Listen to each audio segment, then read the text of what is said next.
Hello everyone. तो स्वागत है आप लोगों का स्मार्ट टेक्निकल क्लासेस में। तो स्मार्ट हम लोग नाम इसीलिए रखे हैं कि कुछ स्मार्ट वे से पढ़ना है और डिटेल में पढ़ना है। सबसे मेन बात है प्रोग्राम को समझना। जो हम लोग का सेशन चल रहा है अभी सी प्रोग्रामिंग के ऊपर, हम लोग क्या किए हैं कि एक बेसिक से लेकर के समझाया जाए। जैसे कोई भी टीचर आता है वो सीधा आपको कंप्यूटर पे ले जाएगा, कुछ कोडिंग दिखाएगा और वो आपको इजीली समझ में आ जाएगा, बट उसका मीनिंग आपको पता नहीं चलेगा कि यहाँ पे इस चीज़ का यूज हम लोग क्यों किए हैं। उसको नीचे हम लोग यूज नहीं कर सकते हैं। इस टाइप की चीज़ें आपको दिमाग में आएगी और वही आप लोगों को समझ में नहीं आएगा, जिसके कारण आप बढ़िया प्रोग्राम नहीं कर पाएंगे, या फिर जब आपको बेसिक से क्वेश्चन आएगा इंटरव्यू सब में तो आप उसको डील नहीं कर पाएंगे सही से। ठीक है, तो इसलिए हम लोग इसको बेसिक से स्टार्ट किए हैं। तो आज हम लोग क्या करेंगे, एक प्रोग्राम लिखेंगे और उसको हम लोग पहले डिटेल में समझेंगे कि ये काम कैसे करता है, कैसे मेरा कंपाइलर काम कर रहा है और कैसे प्रोग्राम एक एक करके एग्जीक्यूट हो रहा है। ठीक है, तो इसके बारे में हम लोग समझेंगे, कोई डाउट नहीं है। तो चलिए हम लोग स्टार्ट करते हैं। तो प्रोग्राम होता क्या है? प्रोग्राम हमारे कोई भी टास्क को अपने आप मशीन के द्वारा जो करवा दे उसको हम लोग कहेंगे कि भाई चलो कोडिंग से कर लिए तो हमको काम बच गया, मतलब आदमी का जो काम हमको लगता है वो बच गया। मान लीजिए हम कोई व्यापारी हैं और हम आदमी को पैसा लगाते हैं भाड़े पे, जैसे होता है ना इंटरेस्ट पे पैसा लगाते हैं, 4 रुपया में दिए, रेट होता है ना, जैसे ब्याज पे पैसा जिसको बोलते हैं लगाना, गाँव सब में ब्याज पे पैसा लगाते हैं, उस तरह का हम व्यापारी हैं। मान लीजिए हम किसी को पैसा दे रहे हैं, कितना ब्याज हुआ नहीं हुआ, इतना दिन के बाद आया कोई अगर लौटाने तो कितना उसका पैसा होगा ब्याज के साथ, वो हमको कैलकुलेट करना पड़ेगा। तो हम अब क्या चाह रहे हैं कि टेक्नोलॉजी का यूज करके एक ऐसा कोई सिस्टम बना दिया जाए जिसमें कि हमको बार बार वो कैलकुलेट नहीं करना पड़े। सिंपल इंटरेस्ट कितना हुआ, क्या हुआ, रेट के हिसाब से, और उसमें गलती का चांस भी होता है, आदमी है भाई, उससे गलती हो ही सकता है। तो क्या हम सोच रहे हैं कि एक कोई प्रोग्राम बना दिया जाए उसके लिए, जो कि हमको करना ना पड़े, हम वैल्यू डालें फटाफट और हमको आंसर मिल जाए। तो उसके लिए हम लोग चाह रहे हैं कि एक कोई कोडिंग हो जाए मेरे लिए। तो चलिए आज उसको हम लोग डील करेंगे। एक ऐसा प्रोग्राम बनाएंगे जिसमें कि आपको कुछ पैसा दिया जाएगा, ठीक है, कुछ रेट के हिसाब से किसी को पैसा देंगे और 2 साल के बाद अगर वो लौटाने आएगा तो मेरा टोटल पैसा कितना हुआ वो कैलकुलेट करके मेरा प्रोग्राम दे दे। तो आप सबको पता है कि सिंपल इंटरेस्ट का फॉर्मूला क्या होता है। तो चलिए हम लोग स्टार्ट करते हैं। पहले आप लोग देख लेते हैं, यहाँ पे एक रफ में देख लेते हैं। मान लीजिए सिंपल इंटरेस्ट का फार्मूला मान लेते हैं, क्या पता ही है एसआई का फार्मूला क्या होता है, नहीं होता है तो भाई बता देते हैं हम लोग। मूलधन गुना समय गुना दर होता है ना, मूलधन को क्या बोलते हैं, प्रिंसिपल वैल्यू। देखो भाई ऐसे लेके चलते हैं, सिंपल इंटरेस्ट, इसको हम लोग क्या एसआई से डिनोट करेंगे। ठीक है, यहाँ पे अभी कोडिंग जो हम लोग लिखेंगे, अब इतना बड़ा कोडिंग तो हम लोग करेंगे नहीं। वेरिएबल जब बनाने के लिए हम लोग सीख रहे थे तो उसी समय बता दिए थे कि हम लोग वेरिएबल एक छोटा सा नाम लेंगे, उतना बड़ा नहीं लेंगे कि हमको कोडिंग करने में बहुत ज़्यादा टाइम लग जाए, सिंपल इंटरेस्ट से ले लेंगे। ठीक है, और क्या क्या ज़रूरी पड़ता है, एसआई का पहले फार्मूला लिख लेते हैं। यहाँ पे एसआई इज इक्वल टू क्या होता है, P into R into time by 100 होता है। ये होता है फार्मूला, सबको पता है। मूलधन गुना समय गुना दर बटे 100, सबको ही पढ़ा हुआ यार, 9th का है। तो पी हम लोग क्या बोलेंगे, ये क्या है, ऐसा ही क्या है, सिंपल इंटरेस्ट। ठीक है, तो और पी क्या है, प्रिंसिपल वैल्यू, प्रिंसिपल वैल्यू। इसको हम लोग किससे डिनोट कर देते हैं, पी से। ठीक है, अभी प्रोग्राम में हम लोग यूज करेंगे। और रेट जो है, रेट तो हम लोग देंगे ना कुछ, रेट को हम लोग आर से डिनोट कर देते हैं। ठीक है, ये आर से। ठीक है, और ये क्या है, टाइम, कितना दिन के लिए हम पैसा दे रहे हैं, कितना साल के लिए दे रहे हैं, ये ईयर में हम लोग देख लेंगे। ठीक है, वो तो आप पे डिपेंड करता है ना, ईयर में करना है किस पे करना है, आप उस तरह से बना सकते हैं। इसको हम लोग किससे डिनोट करेंगे, रेट को, ये टाइम को टी से डिनोट करेंगे। ये टाइम है, एक्चुअली टाइम है। ठीक है, टी से डिनोट करेंगे, दिख रहा है पूरा, हाँ क्लियर है। तो हम लोग को इस चीज़ का ज़रूरत पड़ने वाला है प्रोग्राम में। मतलब फार्मूला तो आपको पता चलना चाहिए, मशीन को कैसे पता चलेगा, उसको तो आपको सब कुछ बताना है ना। आपको कोई आदमी बोला व्यापारी कि आप हमको ऐसा एक प्रोग्राम बना करके दो, कोडिंग करके दो, ऐप बना करके दो जो हमको SI निकाल के एक बार में दे दे कैलकुलेट करके, हमको कैलकुलेट करना नहीं पड़े, कैलकुलेटर का यूज करना नहीं पड़े, ठीक है। तो हम लोग बनाते हैं उस तरह से। अब हम लोग कोडिंग लिखना सीखेंगे, ठीक है। कोडिंग के बारे में चलते हैं। सी प्रोग्राम में, सी लैंग्वेज में कोडिंग लिखेंगे। तो हम पहले लिखते हैं, फिर हमको आपको समझाते भी जाएंगे और लिखते भी जाएंगे, ठीक है।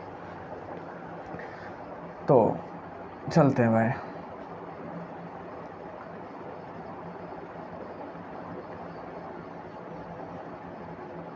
ये क्या है, इससे अभी डरना नहीं आपको, ये अभी समझ में नहीं आएगा।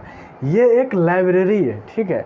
यानी कि ये एक, मान लीजिए लाइब्रेरी है, बहुत सारा बुक है। तो यहाँ पर तो बुक नहीं है, यहाँ पे इसमें बहुत सारा वर्ड डिफाइन है।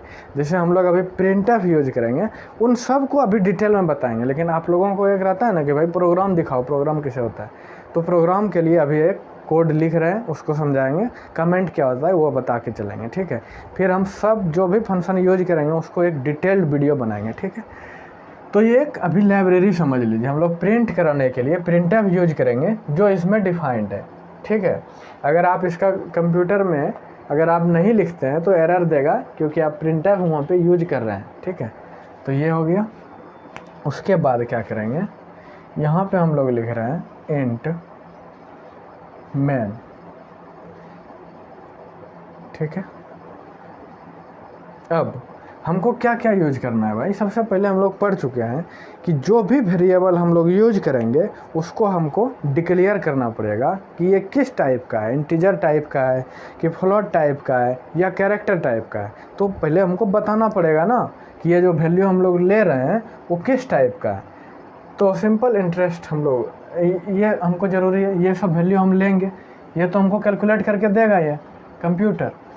तो हम लोग प्रिंसिपल वैल्यू जो है कुछ मान लीजिए 8000 5000 देंगे, मान लेते हैं हम लोग इंटीजर टाइप ले रहे हैं। इंटीजर लिए और P से डिनोट किए उसको। और कौन कौन इंटीजर हो सकता है भाई, टाइम भी इंटीजर हो सकता है, देखिए है ना, टाइम हो सकता है 1 साल 2 साल के लिए। तो मान लेते हैं अभी यहाँ टाइम भी हम इंटीजर ले लिए, सही है। और ये क्या है, ये दिख रहा है, ये हाँ दिख रहा है, इसको बोलते हैं टर्मिनेटर सी लैंग्वेज में। ये क्या हुआ, इसका मतलब हुआ ये जो लाइन है, ये जो प्रोग्राम सी लैंग्वेज चलता है वो लाइन बाय लाइन एग्जीक्यूट करता है। तो इसका मतलब है कि ये लाइन यहाँ से ख़त्म हो गया। और ये क्या है, मेन फंक्शन है जो कि कोई ना कोई वैल्यू रिटर्न करके देता है, ठीक है। इसके बारे में हम लोग डिटेल में पढ़ेंगे। अभी आप यहाँ ये समझ के चलिए कि कोई भी प्रोग्राम सी लैंग्वेज में बिना मेन के आप नहीं लिख सकते हैं। मेन के अंदर ही कोई भी स्टेटमेंट आता है, ठीक है। तो अभी ये मेन क्या करेगा, कोई भी वैल्यू रिटर्न करके देगा। तो अभी हम समझ रहे हैं इंटीजर रिटर्न करके देगा हमको, ठीक है। तो ये मान लिए ये हो गया टर्मिनेटर। इसका मतलब है कि यहाँ पे लाइन मेरा ख़त्म होता है। अब दूसरा लाइन हम लोग लिखते हैं।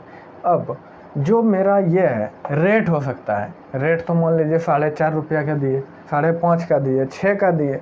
इस तरह से फ्लोट टाइप हो सकता है, ज़्यादा चांस है।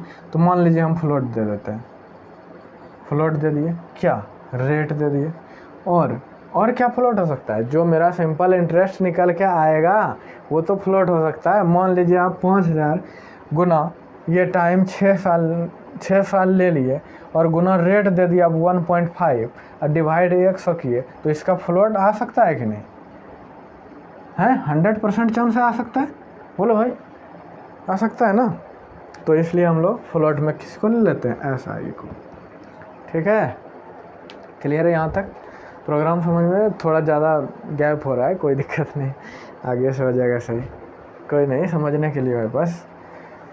तो हम लोग ये समझ गए, डिक्लेयर कर दिए भाई।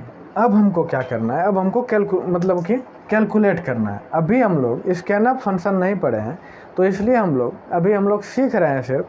तो वैल्यू हम लोग पहले से ही डिफाइन करके उसको दे देते हैं, ठीक है, कि भाई हम लोग इतना ले रहे हैं। जैसे P का मान हम लोग डिफाइन कर दिए, यानी कि इसको बोलते हैं इनिशियलाइज करना। P का मान हम लोग दे दिए, कितना, मान लीजिए कुछ दे दिए 500, ये 5000 दे देते हैं, ठीक है। टाइम का भी वैल्यू दे दिए 2, ठीक है। और क्या है, रेट, आर का भी वैल्यू इसमें डिफाइन कर दिए, ये कोमा भाई, कोमा है। और आर का वैल्यू कितना दे देते हैं बताओ भाई, मान लेते हैं 7 रुपये चल रहा है ना, 7.5 दे देते हैं, ठीक है। अब पूरा सब कुछ डिफाइन हो गया। अब क्या होता है, एसआई का फार्मूला क्या होता है, यहाँ पे हम लोग एक कमेंट लिख देते हैं, ठीक है। फार्मूला फॉर सिंपल इंटरेस्ट, और यहाँ पे इसको बंद कर दिए। इसको भी बताते हैं, ये इसको क्या बोलते हैं हम लोग सी प्रोग्रामिंग में, कमेंट लिखना। कमेंट एग्जीक्यूट नहीं होता है, ये बस प्रोग्रामर के लिए होता है। जो भी मान लीजिए आप प्रोग्राम किसी को बना के दिए, उसको अब चेंज करना रहेगा, तो उसको समझ में आना चाहिए कि ये क्या चीज़ लिखा हुआ है यहाँ पे, इसलिए यहाँ पे हम लोग कमेंट डिक्लेयर कर देते हैं, ठीक है। तो कमेंट एग्जीक्यूट नहीं होता है। अब यहाँ पे हम लोग फार्मूला लिख देते हैं, S I is equal to क्या होता है, P into R into T, into ऐसे होता है, ठीक है। कोडिंग में आप करिएगा ना तो गुना का साइन इस तरह से होता है, स्टार टाइप का, और डिवाइड 100 कर दिए, और यहाँ पे बंद कर दिए, ठीक है। अब हमको प्रिंट कराना है, तो उसके लिए हम लोग इंक्लूड यहाँ पे यूज़ किया है studio.h। तो प्रिंट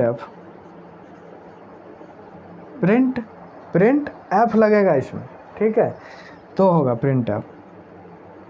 तो यहाँ पे देख देते हैं, माई सिंपल इंटरेस्ट इज, और यहाँ पे एस आई का वैल्यू प्रिंट कर देगा, ठीक है।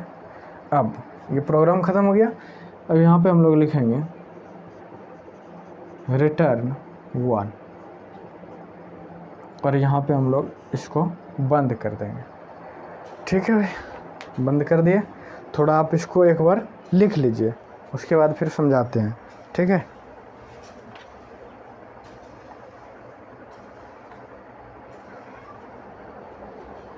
हो गया। तो सबसे पहले देखिए, कोडिंग एक बार समझाते हैं। मेन फंक्शन ये क्या है, इसका यूज हम लोग क्यों किए, क्योंकि इसके अंदर प्रिंटफ जो हम यूज किए हैं उसका मतलब इसमें डिफाइन है, ये प्रिंटफ करता क्या है, ठीक है। जैसे आपके आधार कार्ड में आपके बारे में सब कुछ डिफाइन है कि आप कुछ किए हैं, किसी को आपके ऊपर केस है क्या है नहीं है, वो सब कुछ उससे पता चल जाता है। आपके अकाउंट में कितना पैसा जहाँ तक वो भी पता चल जाता है। तो ये वही है, ये क्या क्या करेगा, इसका क्या क्या काम है प्रिंटफ का, वो सब इसमें डिफाइंड है, इसीलिए हम इसको यूज किए हैं।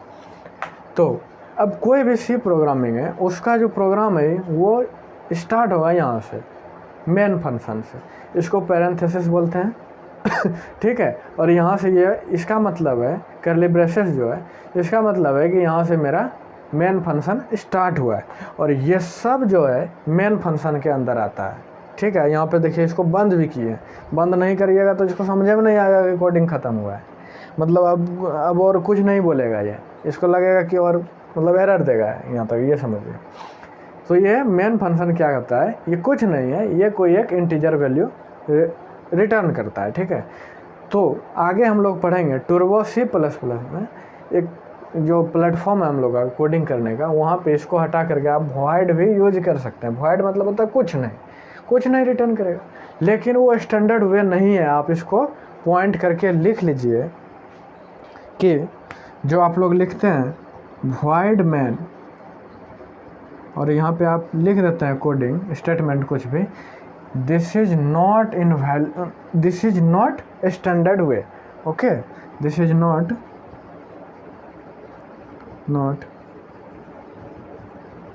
Standard way of coding. तो स्टैंडर्ड वे क्या है, इंटीजर लगा के यहाँ पे चलना है, इंट लगा करके, ठीक है। तो ये कोई स्टैंडर्ड नहीं है। अगर आपको कोई इंटरव्यू में पूछ दे कि ये आप वॉइड स्टैंडर्ड है या नहीं है, तो आपको बोलना है नहीं है, यहाँ पे इंटीजर हमको यूज करना है, क्योंकि इससे हमको बहुत चीज़ों का पता चलता है। मान लीजिए आप वॉइड लिख दिए, कोडिंग कुछ गलत लिख दिए, बीच में एरर आ गया, एग्जीक्यूट नहीं हो रहा है, तो पता कैसे चलेगा, कुछ तो वैल्यू रिटर्न ही नहीं कर रहा है। लेकिन यहाँ पे क्या है, इंटीजर यहाँ पे लिख दिया है। अब जब ये पूरा कोड चल जाएगा तो ये यहाँ तक जब आएगा ये इंटीजर हमको शो करेगा कि 1 यहाँ पे, ठीक है, वॉइड जो है नहीं रहेगा। उस तरह से 1 रिटर्न करने का मतलब है कि मेरा प्रोग्राम सही से पूरा चला है, ठीक है, यहाँ तक। तो इसका मतलब भी समझ में आ गया। इसको हटा के आप वॉइड का भी यूज कर सकते हैं, इससे आप बच सकते हैं एक लाइन लिखने से। लेकिन ये स्टैंडर्ड वे है, इसी को चलना है आपको, ठीक है। बुक में भी इसी तरह का फॉलो किया हुआ है, तो आपको इसी को लेकर के चलना है, ठीक है। आप बुक्स देख सकते हैं, लेटेस्ट सी देख सकते हैं, NCC देख सकते हैं, बालागुरु स्वामी जी का। उसके बाद हम लोग पढ़ चुके हैं कि कोई भी जो हम लोग वेरिएबल यूज करेंगे उसको पहले हमको आइडेंटिफाई करना पड़ेगा कि किस टाइप का है, इंटीजर टाइप है या फ्लोट टाइप है। तो वही किया है हम लोग। जो P है मेरा, मूलधन जिसको बोलते हैं, प्रिंसिपल वैल्यू, और टाइम उसको हम इंटीजर ले लिए हैं, और फ्लोट में हम लोग ले लिए हैं रेट जो होता है मेरा, रेट दे रहा है ना, किस रेट से दे रहे हैं, पूछता है ना ब्याज वाला, किस रेट से आप दीजिएगा, तो वो है। और जो मेरा आंसर निकल के आएगा सिंपल इंटरेस्ट, वो है फ्लोट टाइप का। अब हम लोग ये वैल्यू पहले से डिफाइंड है, ये हम लोग दे चुके हैं, इनिशियलाइज ही कर चुके हैं प्रोग्राम में। अगर दूसरा हमको निकालना होगा वैल्यू तो फिर हमको कोडिंग में आकर के यहाँ चेंज करना पड़ेगा। तो ये तो भाई बहुत डिफ़िकल्ट हो गया, तो प्रोग्रामर को हमको ही बैठाना पड़ेगा उसको चेंज करने के लिए। तो इसको भी हटाने के लिए हम लोग पढ़ेंगे स्कैनफ फंक्शन, जिसको हम लोग एक सेपरेट वीडियो में पढ़ाएंगे या फिर अभी डिस्कस करेंगे, ओके। तो इस चीज़ को बचने के लिए बार बार हमको कोडिंग नहीं करना पड़े, इसके लिए हम लोग यूजर से वैल्यू लेंगे कि आप कितना चाहते हैं कि हम बार बार आप 5-6 हज़ार नहीं है ना देंगे, आपको मन होगा कि 7,000 देना होगा, तो फिर तो आपको कोडिंग बदलना पड़ेगा। तो ये डिफ़िकल्टी आ जाएगा। 2 साल का ही लिए तो नहीं देंगे किसी को, तो यहाँ पे आपको दिक्कत होगा। तो इसके लिए हम लोग फंक्शन यूज करेंगे स्कैनअप, जो कि कीवर्ड से आप कीपैड बोलते हैं ना, कीबोर्ड, हाँ, कीबोर्ड से वैल्यू दे सकते हैं उसको कि नहीं भाई हम 10,000 दे रहे हैं और 3 साल के लिए दे रहे हैं और 10 रुपये के ब्याज से दे रहे हैं, तब बताओ कितना हुआ। तब हम उसके लिए हम लोग यूज करेंगे स्कैनअप। यानी कि स्कैनअप क्या होता है, इनपुट लेने के लिए होता है, ठीक है। उसके बारे में भी हम लोग पढ़ेंगे अच्छे से। अब यहाँ पे आइए, ये कमेंट है, इसका क्या यूज है। इसका मतलब है कि ये जो हम लिखे हैं, ये कोई कहेगा नहीं ये क्या है भाई, जिसको नहीं पता है इसके बारे में। मैथमेटिशियन तो सब होता नहीं है, कोई कोडिंग करने वाला है। मान लीजिए अभी तो सिंपल हम लोग पढ़ रहे हैं, ये तो सबको पता है। बाद में हम लोग कोई बड़ा कोडिंग करेंगे, उसके बारे में हमको जो मतलब प्रोग्राम को कभी मतलब मान लीजिए अपडेट होते रहता है ना, एप्लीकेशन अपडेट होते रहता है, तो जो नया कोडिंग करने वाला आएगा तो उसको कैसे पता चलेगा कि ये क्या है। तो इसलिए हम लोग यहाँ पर कमेंट लिख देते हैं कि ये मेरा फार्मूला है सिंपल इंटरेस्ट निकालने के लिए, इसको आप देख लीजिए, ये फार्मूला है सिर्फ, ठीक है। अब ये समझ में आ गया प्रिंटफ क्या है, ये क्या है, कमेंट क्या होता है सी लैंग्वेज में। कमेंट लिखने का तरीका ये होता है, जैसे कि इसको बोलते हैं फॉरवर्ड स्लैश, क्योंकि ये राइट हैंड है ना, उधर झुका हुआ है, और यहाँ पे एक स्टार रहता है, ठीक है। फॉरवर्ड के बाद स्टार, और फिर इसके बीच में कुछ भी लिख देंगे, फिर स्टार, फिर फॉरवर्ड स्लैश। इसको हम लोग 1 मिनट क्या करते हैं, मिटा देते हैं इसको सही से दिखाने के लिए, ठीक है। कमेंट को ये सब एक बार लिख लीजिए, इसको छोड़ दीजिए, कमेंट को हम अभी बता रहे हैं, इसको छोड़ दीजिए, इतना आप लिख लीजिए पहले, ठीक है। वीडियो पॉज करके लिख लेना भाई। कमेंट के बारे में चलते हैं अब।